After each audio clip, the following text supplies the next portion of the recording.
AJ ನ್ಯೂಸ್ಗೆ ಸ್ವಾಗತ. ನಗರದಲ್ಲಿ ನಡೆದ ಶ್ರೀ ಕನಿಕಾ ಪರಮೇಶ್ವರಿ ಅಮ್ಮನವರ ವಾಸವಿ ಜಯಂತಿ ಹಾಗೂ ಗಿರಿಜಾ ಕಲ್ಯಾಣ ಮಹೋತ್ಸವದ ಮೆರವಣಿಗೆ ಸಂಭ್ರಮದಿಂದ ಕಂಗೊಳಿಸಿತು.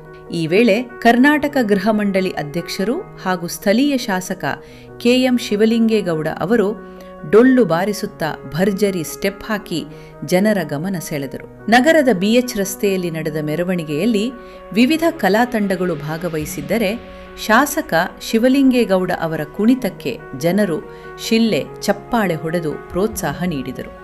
ಅವರ ಜೊತೆ ನೂರಾರು ಮಂದಿ ಕುಣಿದು ಸಂಭ್ರಮಿಸಿದರು. ಈ ದೃಶ್ಯಗಳ ವಿಡಿಯೋ ಸಾಮಾಜಿಕ ಜಾಲತಾಣಗಳಲ್ಲಿ ವೈರಲ್ ಆಗಿದೆ.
ಕಾರ್ಯಕ್ರಮದಲ್ಲಿ ಆರ್ಯ ವೈಶ್ಯ ಮಂಡಳಿ ಹಾಗೂ ಸ್ಥಳೀಯ ನಗರ ಯೋಜನೆ ಪ್ರಾಧಿಕಾರದ ಅಧ್ಯಕ್ಷರಾದ ಬಿಎಸ್ ಅರುಣ್ ಕುಮಾರ್, ಮಾಲಕಲ್ ತಿರುಪತಿ ದೇವಸ್ಥಾನದ ಸದಸ್ಯರು ಟಿಆರ್ ನಾಗರಾಜ್, ಎಸ್ಪಿಟಿ ಬಾಬು, ಮಾಜಿ ನಗರಸಭಾ ಉಪಾಧ್ಯಕ್ಷ ಪಾರ್ಥಸಾರಥಿ, ಮಾಜಿ ಸದಸ್ಯ ದರ್ಶನ್, ಉದ್ಯಮಿಗಳಾದ ಕೆಪಿಎಸ್ ವಿಶ್ವನಾಥ್, ನಾಗೇಂದ್ರ, ವೆಂಕಟೇಶ್ ಸೇರಿದಂತೆ ಅನೇಕ ಗಣ್ಯರು ಹಾಗೂ ಸಾರ್ವಜನಿಕರು ಉಪಸ್ಥಿತರಿದ್ದರು. ವರದಿ ಪರ್ವಿಜ್ ಅಹಮದ್, ಅರಸೀಕೆರೆ.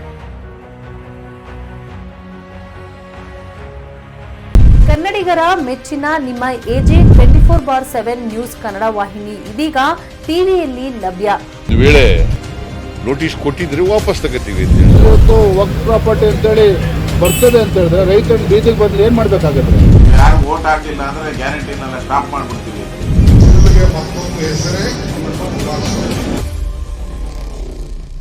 ಕರ್ನಾಟಕ ಮತ್ತು ದೇಶ ವಿದೇಶ 360 ಡಿಗ್ರಿ ಸುದ್ದಿ ಹಾಗೂ ಉತ್ತರ ಕರ್ನಾಟಕ, ಬೆಳಗಾವಿ, ಬಾಗಲಕೋಟೆ, ಧಾರವಾಡ, ಹಾವೇರಿ, ಗದಗ, ಬಿಜಾಪುರ ಜಿಲ್ಲೆಯ ಕ್ಷಣದ ವಿವರವನ್ನ ಪಡೆಯುವುದಕ್ಕೆ ಎಜೆ 24/7 ನ್ಯೂಸ್ ಕನ್ನಡ ವಾಹಿನಿಯನ್ನ ಲೈಕ್ ಮಾಡಿ, ವಿಡಿಯೋಗಳನ್ನ ಶೇರ್ ಮಾಡಿ, ಕಮೆಂಟ್ ಮಾಡುವ ಮೂಲಕ ನಮ್ಮ ವಾಹಿನಿಗೆ ಸಹಕಾರ ನೀಡಿ ಮತ್ತು ಚಾನೆಲ್ ಅನ್ನ ಸಬ್ಸ್ಕ್ರೈಬ್ ಮಾಡಿ. ಧನ್ಯವಾದಗಳು.